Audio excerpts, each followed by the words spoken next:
Hello, family. God bless everyone. Hope everyone is doing well. We will be picking back up in the book of Jasher, chapter 8. And it was in the night that Abram was born, that all the servants of Terah and all the wise men of Nimrod and his conjurers came and ate and drank in the house of Terah, and they rejoiced with him on that night. And when all the wise men and conjurers went out from the house of Terah, they lifted up their eyes toward heaven that night to look at the stars. And they saw, and behold, one very large star came from the east and ran in the heavens. And he swallowed up the four stars from the four sides of the heavens. And all the wise men of the king and his conjurers were astonished at the sight. And the sages understood this matter, and they knew its import.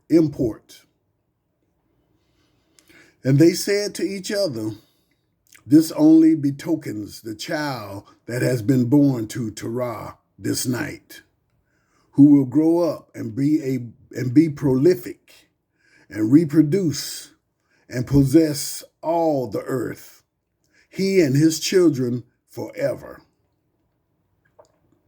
And he and his offspring will kill great kings and inherit their lands." And the wise men and conjurers went home that night.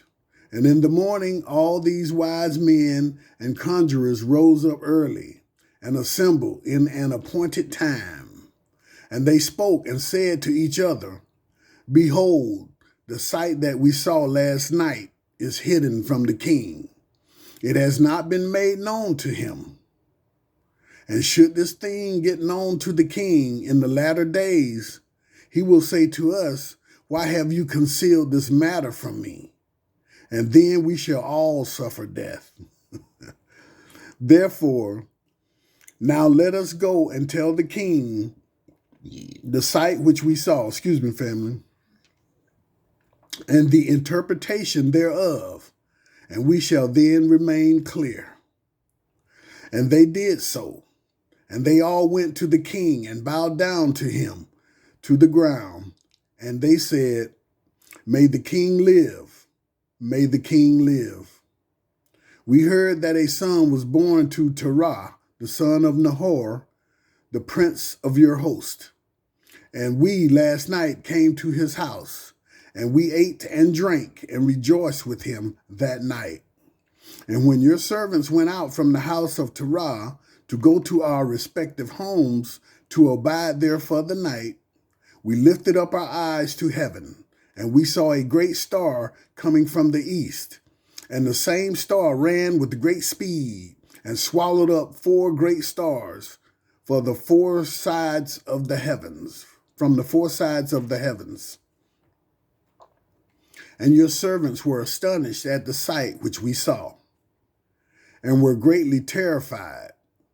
And we made our judgment on the sight, and knew by our wisdom the proper interpretation thereof, that this thing applies to the child that is born to Terah, who will grow up and reproduce greatly, and become powerful, and kill all the kings of the earth, and inherit all their lands, he and his offspring forever. And now, our Lord and King, behold, we have truly acquainted you with what we have seen concerning this child. If it seems good to the king to give his father value for this child, we will kill him before he shall grow up and increase in the land, and his evil increase against us, that we and our children perish through his evil. And the king heard their words, and they seemed good in his sight. And he sent and called for Terah. And Terah came before the king. And the king said to Terah, I have been told that a son was last night born to you, and after this manner was observed in the heavens at his birth. Now therefore give me the child, that we may kill him before his evil springs up against us. And I will give you for his value your house full of silver and gold. And Terah answered the king and said to him, My lord and king, I have heard your words, and your servant shall do all that his king desires. But my lord and king, I will tell you what happened to me last night, that I may see what advice the king will give his servant. And then I will answer the king on what he has just spoken. And the king said, Speak. And Terah said to the king, Ayon, son of Mored, came to me last night, saying, Give to me the great and beautiful horse that the king gave you, and I will give you silver and gold, and straw and provender for its value. And I said to him, Wait till I see the king concerning your words. And behold, whatever the king says, that will I do. And now, my lord and king, behold, I have made this thing known to you, and the advice which my king will give to his servant, that will I follow. And the king heard the words of Terah, and his anger was set ablaze, and he considered him in the light of a fool. And the king answered Terah, and he said to him, Are you so silly, ignorant, or deficient in understanding to do this thing, to give your beautiful horse for silver and gold, or even for straw and provender? Are you so short of silver and gold that you should do this thing? Because you cannot obtain straw and provender to feed your horse. And what is silver and gold to you? Or straw and provender, that you should give away that fine horse which I gave you, like which there is none to be had on the whole earth? And the king left off speaking, and Terah answered the king, saying, Like to this has the king spoken to his servant. I beseech you, my lord and king, what is this which you did say to me, saying, Give your son that we may kill him, and I will give you silver and gold for his value? What shall I do with the silver and gold after the death of my son? Who shall inherit me? Certainly then, at my death, the silver and gold will return to my king, who gave it. And when the king heard the words of Terah and the parable which he brought concerning the king, it grieved him greatly, and he was troubled at this thing, and his anger burned within him. And Terah saw that the anger of the king was set ablaze against him. And he answered the king, saying, All that I have is in the king's power. Whatever the king desires to do to his servant, that let him do. Yeah, even my son, he is in the king's power, without value in exchange. He and his two brothers that are older than he. And the king said to Terah, No, but I will purchase your younger son for a price. And Terah answered the king, saying, I beseech you, my Lord and King, to let your servant speak a word before you, and let the king hear the word of his servant. And Terah said, let my king give me 3 days' time till I consider this matter within myself, and consult with my family concerning the words of my king. And he pressed the king greatly to agree to this. And the king listened to Terah, and he did so and gave him 3 days' time. And Terah went out from the king's presence. And he came home to his family and spoke to them all the words of the king. And the people were greatly afraid. And it was in the 3rd day that the king sent to Terah, saying, send me your son for a price, as I spoke to you. And should you not do this, I will send and kill family. I will send and kill all you have in your house, so that you shall not even have a dog remaining. And Terah hurried, and he took a child from one of his servants, which his handmaid had borne to him that day. And Terah brought the child to the king and received value for him. And the Lord was with Terah in this matter, that Nimrod might not cause Abram's death. And the king took the child from Terah, and with all his might dashed his head to the ground, for he thought it had been Abram. And this was concealed from him from that day, and it was forgotten by the king, as it was the will of providence not to suffer Abram's death. And Terah took Abram, his son, secretly, together with his mother and nurse, and he concealed them in a cave, and he brought them their provisions monthly. And the Lord was with Abram in the cave, and he grew up. And Abram was in the cave 10 years. And the king and his princes, soothsayers and sages, thought that the king had killed Abram. Chapter 9. And Haran, the son of Terah, Abram's oldest brother, took a wife in those days.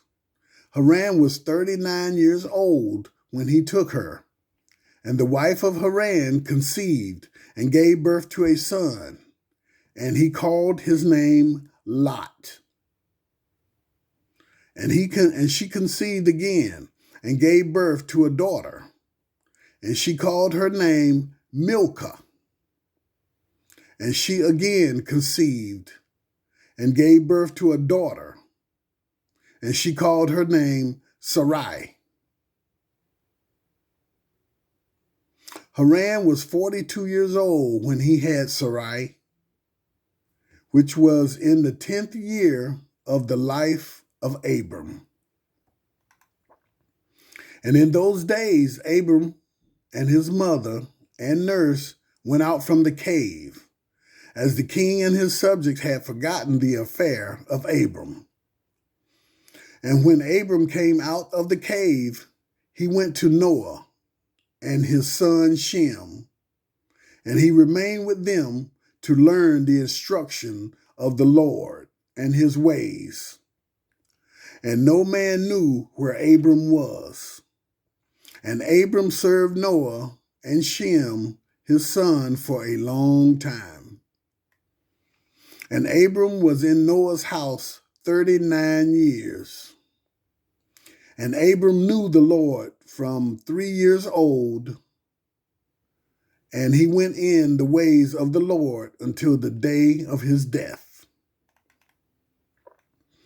As Noah and Shem and his son Shem had taught him, and all the sons of the earth in those days greatly went contrary to the Lord, and they rebelled against him, and they served other gods. And they forgot the Lord who had created them in the earth. and the inhabitants of the earth made to themselves at that time every man his god, gods of wood and stone, which could neither speak, hear, nor deliver. And the sons of men served them, and they became their gods. And the king and all his servants, and Terah with all his household, were then the first of those that served gods of wood and stone. And Terah had 12 gods of large size, made of wood and stone, after the 12 months of the year. And he served each one monthly. And every month Terah would bring his meat offering and drink offering to his gods. Thus did Terah all the days. And all that generation were wicked in the sight of the Lord. And they thus made every man his god. But they turned away from the Lord who had created them. And there was not a man found in those days in the whole earth who knew the Lord, except Noah and his household. And all those who were under his counsel knew the Lord in those days. And Abram, the son of Terah, was becoming great in those days in the house of Noah, and no man knew it, and the Lord was with him. And the Lord gave Abram an understanding heart, and he knew all the works of that generation were vain, and that all their gods were vain and were of no avail. And Abram saw the sun shining on the earth, and Abram said to himself, "Certainly now this sun that shines on the earth is God, and him will I serve." And Abram served the sun in that day, and he prayed to him. And when evening came, the sun set as usual. And Abram said within himself, "Certainly this cannot be God." And Abram still continued to speak within himself, "Who is he who made the heavens and the earth? Who created the earth? Where is he?" And night darkened over him, and he lifted up his eyes toward the west, north, south, and east. And he saw that the sun had vanished from the earth, and the day became dark. And Abram saw the stars and moon before him. And he said, "Certainly this is the God who created the whole earth as well as man. And behold, these, his servants, are gods around him." And Abram served the moon and prayed to it all that night. And in the morning, when it was light and the sun shone on the earth as usual, Abram saw all the things that the Lord God had made on earth. And Abram said to himself, "Certainly these are not gods that made the earth and all mankind, but these are the servants of God." And Abram remained in the house of Noah, and there knew the Lord and his ways. And he served the Lord all the days of his life, and all the generation forgot the Lord, and served other gods of wood and stone, and rebelled all their days. And King Nimrod reigned securely, and all the earth was under his control, and all the earth was of one tongue and words of union. And all the princes of Nimrod and his great men took counsel together. Phut, Mizraim, Cush, and Canaan with their families. Family. And they said to each other, "Come, let us build ourselves a city, and in it a strong tower, and its top reaching heaven. And we will make ourselves famed, so that we may reign on the whole world, in order that the evil of our enemies may cease from us, that we may reign mightily over them, and that we may not become scattered over the earth on account of their wars." And they all went before the king, and they told the king these words, and the king agreed with them in this affair, and he did so. And all the families assembled, consisting of about 600,000 men, and they went to seek an extensive piece of ground to build the city and the tower, and they sought in the whole earth, and they found none like one valley at the east of the land of Shinar, about 2 days' walk. And they journeyed there and lived there, and they began to make bricks and burn fires to build the city and the tower that they had imagined to complete. And the building of the tower was to them a transgression and a sin. And they began to build it. And while they were building against the Lord God of heaven, they imagined in their hearts to war against him and to ascend into heaven. And all these people and all the families divided themselves in 3 parts. The first said, "We will ascend into heaven and fight against him." The second said, "We will ascend to heaven and place our own gods there and serve them." And the third part said, "We will ascend to heaven and strike him with bows and spears." And God knew all their works and all their evil thoughts.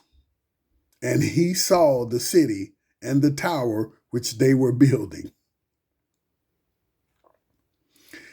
And when they were building, they built themselves a great city and a very high and strong tower.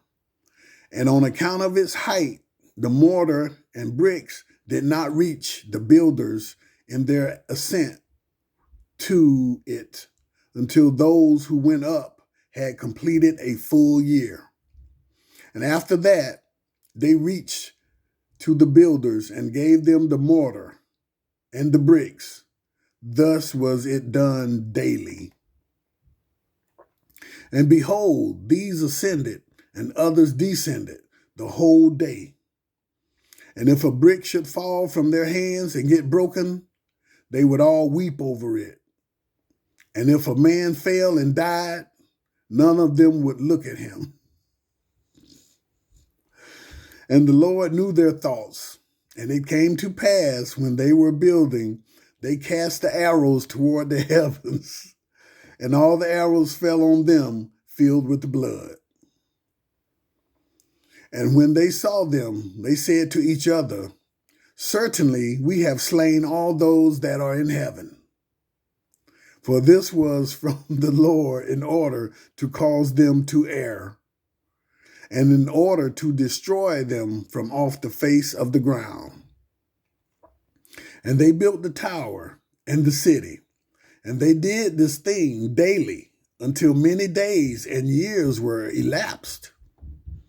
And God said to the 70 angels who stood foremost before him, to those who were near to him, saying, "Come, let us descend and confuse their tongues, that one man shall not understand the language of his neighbor."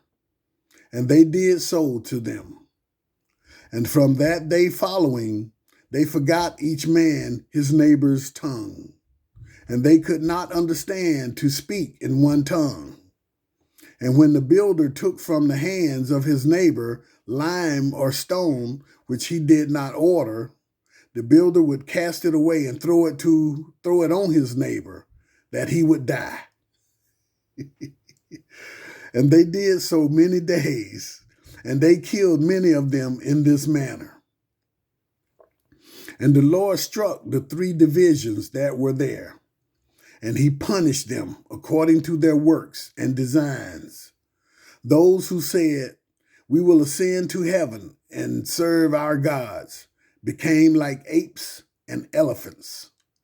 And those who said, "We will strike the heaven with arrows," the Lord killed them. One man through the hand of his neighbor. And the 3rd division of those who said, "We will ascend to heaven and fight against him," the Lord scattered them throughout the earth. And those who were left among them, when they knew and understood the evil which was coming on them, they turned away from building, and they also became scattered on the face of the whole earth. And they ceased burning the city and the tower. Therefore he called that place Babel, for there the Lord confounded the language of the whole earth. Behold, it was at the east of the land of Shinar. And as to the tower which the sons of men built, the earth opened its mouth and swallowed up 1/3 part thereof. And a fire also descended from heaven and burned another 1/3. And the other 1/3 is left to this day, and it is of that part which is aloft, and its circumference is 3 days' walk. And many of the sons of men died in that tower, a people without number. Thank you for listening, family.